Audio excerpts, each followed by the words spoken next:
టైంలో సందడి చేయడానికి జస్ట్ మన సినిమాలే కాదు, పాన్ ఇండియా రేంజ్లో సౌత్ నుండి చాలా సినిమాలే రెడీ అవుతున్నాయి. అందులోనూ కోలీవుడ్ నుండి స్టార్ హీరోల సినిమాలు బానే ఉన్నాయి ఈసారి క్యూలో. ఒక్కో సినిమా ఒక్కో హీరోకి ఒక్కో రకంగా స్పెషల్ అన్నమాట. ఇంతకీ ఏంటా సినిమాలు? చూశారుగా విజయ్ సేతుపతి వర్స్టాలిటీని. ఇక విలన్ రోల్స్ చేయనంటూ ఈ మధ్య స్టేట్మెంట్ ఇచ్చిన సేతుపతి ఇప్పుడు హీరోగా చేస్తున్న ప్రాజెక్ట్ మెర్రీ క్రిస్మస్. ఇందులో సేతుపతి పాజిటివ్ గా కనిపిస్తారా, నెగిటివ్ గా చేస్తారా అనేది ఇప్పటికీ సస్పెన్స్ గానే ఉంది. కత్రినా కైఫ్ నాయికగా నటించిన ఈ సినిమా మీద నార్త్ లోనూ మంచి హోప్స్ ఉన్నాయి. పాన్ ఇండియా రేంజ్ లో ఎదురు చూస్తున్న మరో cinema captain Miller.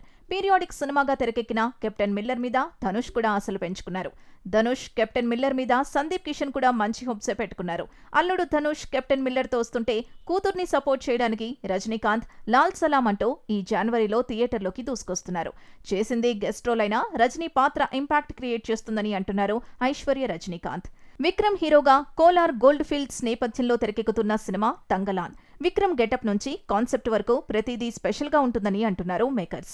Ponniyin సెల్వన్తో మెప్పించిన Vikram కి తంగలాన్ పక్కా మాస్ మూవీ అవుతుంది. గత కొన్నాళ్లుగా సైలెంట్ గా ఉన్నారు శివకార్తికేయన్. బ్యాక్ టు బ్యాక్ 100 కోట్ల సినిమాలతో ప్రేక్షకుల ఆదరణ పొందిన శివకార్తికేయన్ నెక్స్ట్ ఆశలన్నీ అయలాన్ మీదే పెట్టుకున్నారు. ఈ సినిమాని తెలుగులోనూ విడుదల చేస్తున్నారు. పిల్లల్ని అట్రాక్ట్ చేసే విషయాలు అయలాన్ లో మెండుగా ఉన్నాయని, తప్పకుండా పెద్ద హిట్ అవుతుందన్నది మేకర్స్ మాట.